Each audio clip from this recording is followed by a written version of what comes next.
In Baltimore, federal investigators say they are now reviewing the cargo ship's data recorder to piece together what caused it to crash into the Francis Scott Key Bridge. The bodies of 2 construction workers have been recovered. 4 people are still missing and presumed dead. And what we saw in this case was the Chesapeake Bay pilots immediately on the loss of power issued out that mayday. They knew they were in trouble. And that was the best you could do. As quickly as you can, get that out. They have independent power sources for the radios.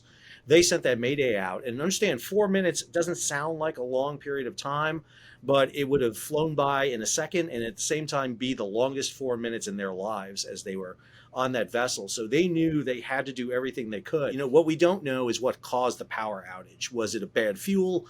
Was it a clogged water intake? Or was it electrical that caused the systems to trip and overload?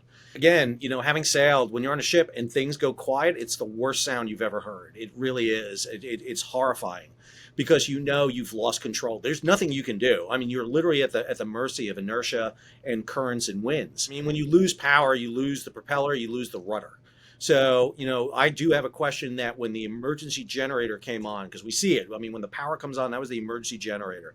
You can tell by which lights were on the vessel. It was the emergency generator. That generator should have enough power to power the rudder, but it didn't appear to be because the ship continued to drift southward. So dock workers were reporting that there were power outages on the ship during cargo operations. And the question becomes, okay, what's the underlying cause of that? Was it something, small? Was it rectified? We don't know. But, that's an indication of problems with the vessel.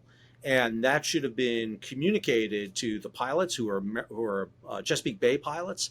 These are pilots that come from Maryland to escort the vessel down. They're the ones who give the assistance to the ship's master. It's the ship's master who's ultimately responsible for the safe navigation of the vessel. So this falls on the ship's master. Did he or she take a vessel to sea that was not ready in all respects for sailing? We probably need to be inspecting more often, more thoroughly. But if you don't have the people, you don't have the resources, you don't have the time, you have to target where you're going to do your inspections. And this ship, looking at its inspection history, was really good. And it's going to get into the company involved here. The Singapore registry is a very good registry, I would argue. They have good documentation. They have good requirements. It's a Japanese classification agency, extremely good. This is not a vessel. This is not a vessel from a flag state that raises concern. Dali isn't a big ship. I know people like to call it big. It's about half the size of some of the behemoths that are out there today. And, there weren't protections around the pier. I mean, this is why you need to talk about maritime infrastructure. This is a port that has just dredged. They brought big new cranes in so they can handle bigger ships. But what was done to ensure the maritime infrastructure in and around? Well, they got to get the ship off first. So they got to stabilize the ship, make sure the ship is good. You don't want any more problems from the ship. You're going to have to remove the bridge from the ship. You don't want the ship, it's kind of grounded right now up against the pier.